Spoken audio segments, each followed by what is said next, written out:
Hi, I'm Andrew Armstrong. Welcome to the back office Teardown Lab.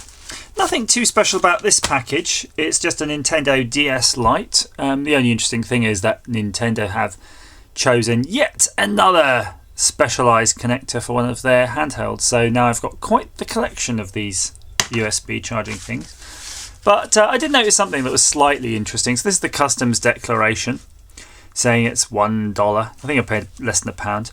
But interesting enough, here on the bottom, page 104 of 450. It makes you wonder how many of these they sell, or if it was the same label repeated 450 times, or they just have all the labels for all their products in a sequential order.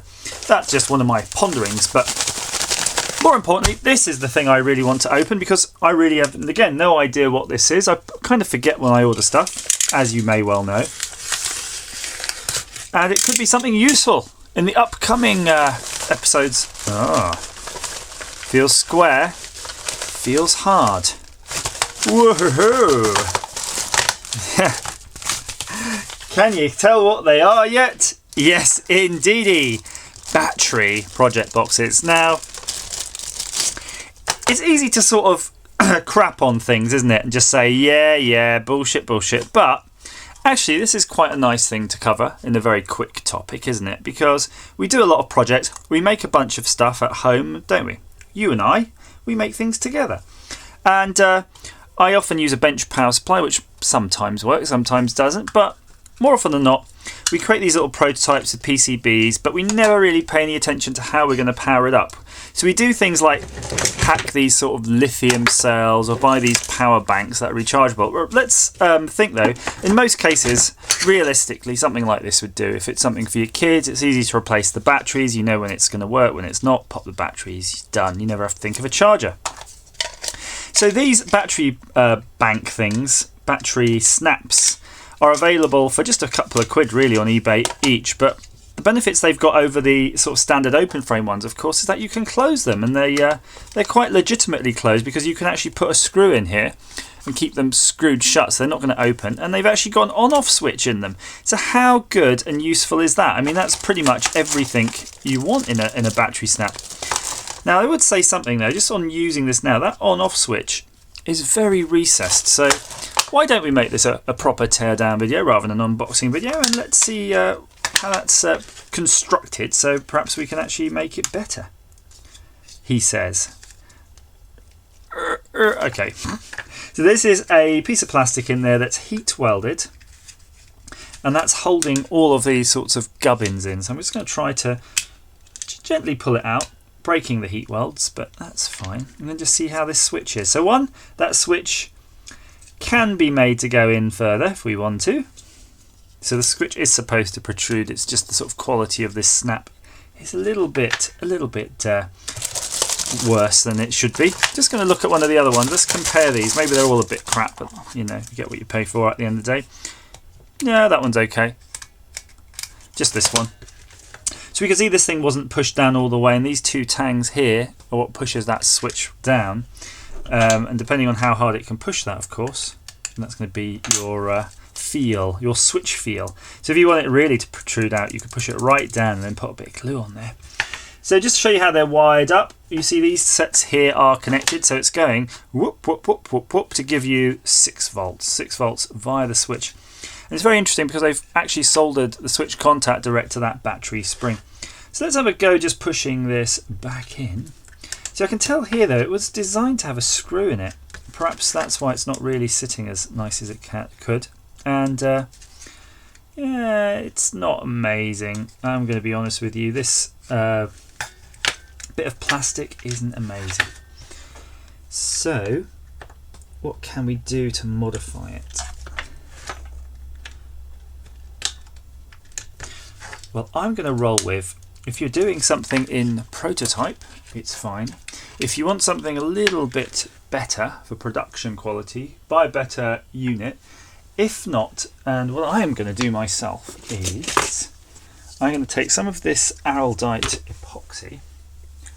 I say Araldite, by the way, if you're watching from foreign climes. Araldite's a brand name for an epoxy.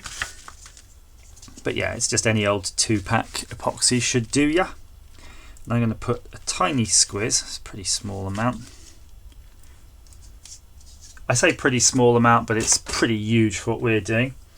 And then I'm sort of rapidly looking over my bench to see if there is a suitable mixer. And I'm going to use the end of this old cable tie. Looks pretty damn suitable to me. So all you need to do, pardon me, frog in my throat, is I'm just going to work the epoxy basically and just blob it on those two tangs and get that switch in.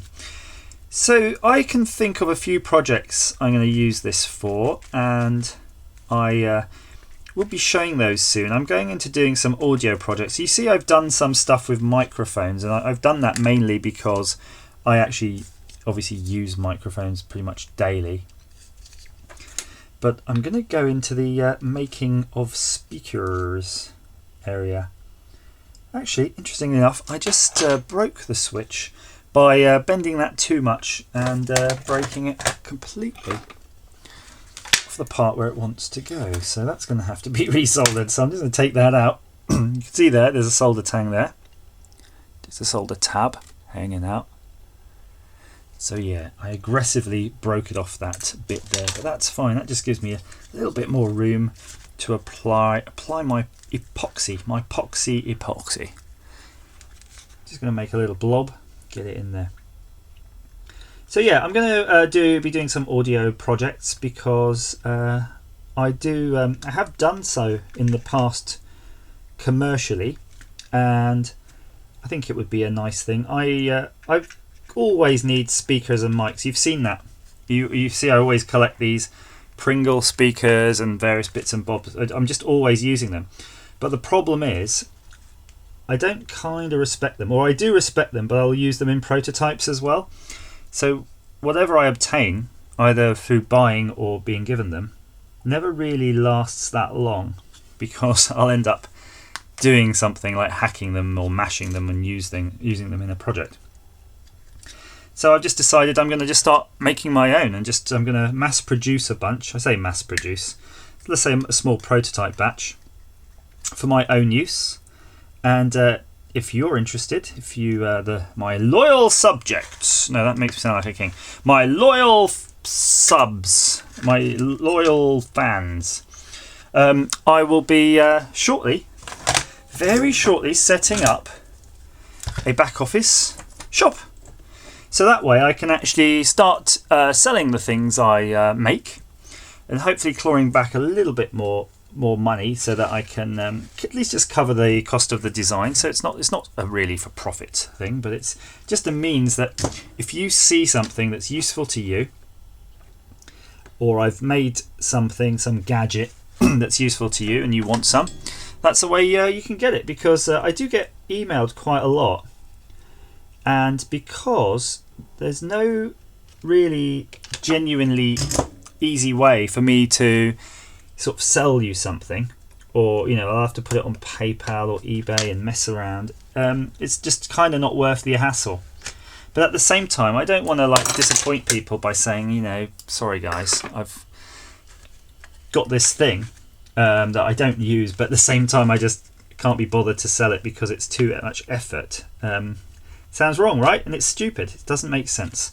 So I'm going to get that little shop set up, and just put on there bits and pieces that I don't use anymore, or things that you might find useful. So I'll give you an example. I put together all these kits, don't I? I assemble them and I don't use them. They just sit on the shelf.